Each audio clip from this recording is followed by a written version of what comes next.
ஒரு 2 வாரத்துக்கு முன்னாடி வந்து ஆடு மேய்க்கிறதுக்காக ஓடின்னு போயிருந்தேன். எங்கேயுமே தழை இல்லை, என்ன பண்ணுறது சப்பா, இதுங்க அங்கங்கே அலையுதுங்களே, எங்களுக்கு தேவையான ஆகாரத்து கட்டல் எடுக்கணும்னு சொல்லிட்டு தினமும் ஜோம் மாட்டி தான் ஓடின்னு போவேன்.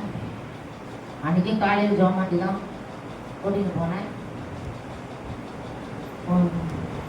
மரத்தில் இருக்கிற தழை தான் ஏறி மேலே இருந்து வெட்டி போட்டு அதுங்களுக்கு தேவையான ஆகாரத்தை கருத்தை கொடுத்து அது சந்தோஷமாக முயற்சி ஓட்டின்னு வருவேன்.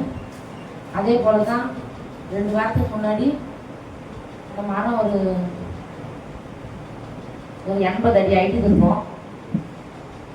அவ்வளோ தொலைவில் ஏறி நான் மரத்துலேருந்து தழை வெட்டுறப்போ நான் அந்த கரண்ட் வந்து அது தொலைவாக தானே இருக்குது, ஒரு அடி ஹைட்டு தொலைவு தான் இருக்குது அந்த மரத்துக்கும் அந்த கரண்ட்டுக்கும், அதனால் எதுவும் ஆகாதுன்னு சொல்லிட்டு ஆனால் நினச்சினே தான் போனேன். சப்பா நீங்கள் தான் எனக்கு கூட இருக்கணும், அந்த ஆட்டுக்காக தான் நான் அது மேலே ஏறுறேன்னு சொல்லிட்டு ஆண்டவர்கிட்ட சொல்லிட்டு தான் ஏறி மரத்தை வெட்டுறப்போ அந்த கீழே அது மேலே படாதுன்னு பார்த்தா அது போயிட்டு நான் பச்சு பெரிய லைன்ஸ் மேலே போய் பட்டுச்சு.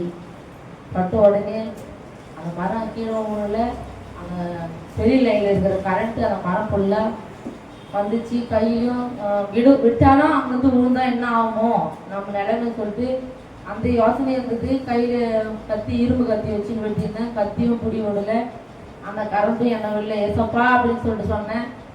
தகவல்னு அந்த கத்தியும் விடல, அந்த கரண்ட்டு என்னை உள்ள ஏசப்பான்னு சொல்லிட்டு சொன்னப்போ எனக்கு அந்த பயம் என்னை விட்டு நீங்கிடுச்சு. அப்புறம் கடகடன்னு கீழே இறங்கி வந்துட்டேன்.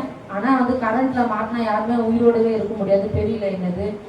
ஆனால் இன்றைக்கி நான் உயிரோடு வச்சுருக்கிறேன்னா அது ஆண்டவருடைய தயவு தான். அது மாத்திரம் இல்லாமல் எங்கள் பயணியில் வக்கி எடுத்துன்னு வரதுக்கு நீங்கள் தான் உதவி செய்யணும் ஏசப்பான்னு ஆண்டவரத்தில் கேட்டேன். என்னால் கொஞ்ச நேரம் கூட குனிஞ்சு அந்த வேலையெல்லாம் செய்ய முடியாத அளவுக்கு 2 நாள் ரொம்ப வேதனையாக இருந்து 2 நாள் ராவு பக்கம் தூங்கலை. ஏசப்பா இந்த வழியெல்லாம் எடுத்து போடுங்க, எப்படியாவது அந்த வைக்க வீட்டுக்கு வந்துடணும்னு சொல்லிட்டு எடுத்துன்னு அந்த வீட்டாண்ட அடங்கிட்டு கீழே பாம்பு இருக்குது, நான் கவனிக்கவே இல்லை. நான் பாட்டு விறகு தான் ஒன்று எடுத்து அந்த வைக்க மேலே வைக்கலான்னு சொல்லிட்டு ஒரு 5 அடி நீட்டுக்கு நல்ல ஒரு கை கணத்துக்கு பாம்பு.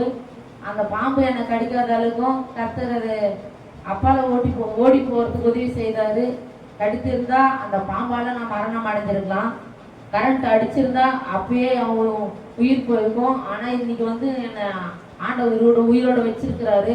என்னையும் என் பிள்ளைங்களையும் என் கணவரையும் இன்னைக்கு உயிரோடு நாங்கள் குடும்பமாக இருக்கிறோன்னா அது ஆண்டவருடைய தயவு, அவர் இருக்கிறதுனால மட்டும்தான் உயிரோடு இருக்கிறோம். கர்த்தர் எதை கொண்டு எங்களை வைத்திருக்கிறாரோ அதற்காக எங்களை எடுத்து பயன்படுத்தும்படியே நாங்கள் ஆண்டவரத்தில் கேட்குறோம்.